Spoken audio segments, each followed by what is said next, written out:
শিক্ষা মানুষের অধিকার, কিন্তু আজ বিশ্বজুড়ে প্রাইভেট টিউশনের এক অদৃশ্য বাণিজ্য শিক্ষাকে রূপ দিচ্ছে বাজারের পণ্যে।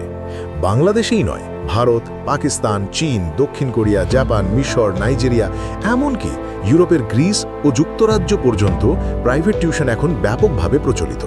ইউনেস্কোর একটি রিপোর্ট দেখা যায়, এশিয়ার কিছু দেশে ৮৮% শিক্ষার্থী কোনো না কোনোভাবে প্রাইভেট টিউশনের ওপর নির্ভরশীল। কিন্তু সমস্যা হচ্ছে, যেখানে প্রাইভেট টিউশন ব্যাপক হয় সেখানে মূলধারার স্কুল ও কলেজের শিক্ষা দুর্বল হয়ে পড়ে। শিক্ষকরা অনেক সময় ক্লাসে পুরো মনোযোগ দেন না, বরং শিক্ষার্থীদের কোচিং বা টিউশনে আসতে উৎসাহিত করেন। ফলে সাধারণ পরিবারগুলো অতিরিক্ত অর্থ ব্যয় করতে বাধ্য হয়। ফলে ধনী ও গরিবের মধ্যে শিক্ষার বৈষম্য আরও বেড়ে যায়। যে শিশু প্রাইভেট টিউশনের খরচ বহন করতে পারে সে প্রতিযোগিতা এগিয়ে যায়, আর যারা পারে না তারা পিছিয়ে পড়ে।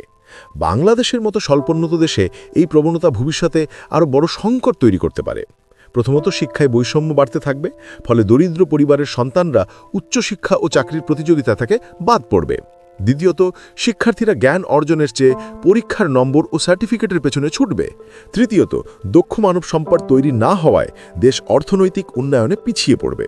আর সবচেয়ে ভয়াবহ হচ্ছে, শিক্ষাকে বাণিজ্যে পরিণত করলে সমাজে নৈতিক মূল্যবোধ দুর্বল হয়ে পড়বে। প্রাইভেট টিউশন শিক্ষা ব্যবস্থা দুর্বলতাকে ঢেকে রাখছে, কিন্তু সমাধান করছে না। প্রকৃত সমাধান হবে স্কুলে মানসম্মত শিক্ষা নিশ্চিত করা, যাতে কোনো শিক্ষার্থীর অতিরিক্ত টিউশনের প্রয়োজন না হয়। কারণ শিক্ষা বাণিজ্য নয়, এটি প্রত্যেকের অধিকার।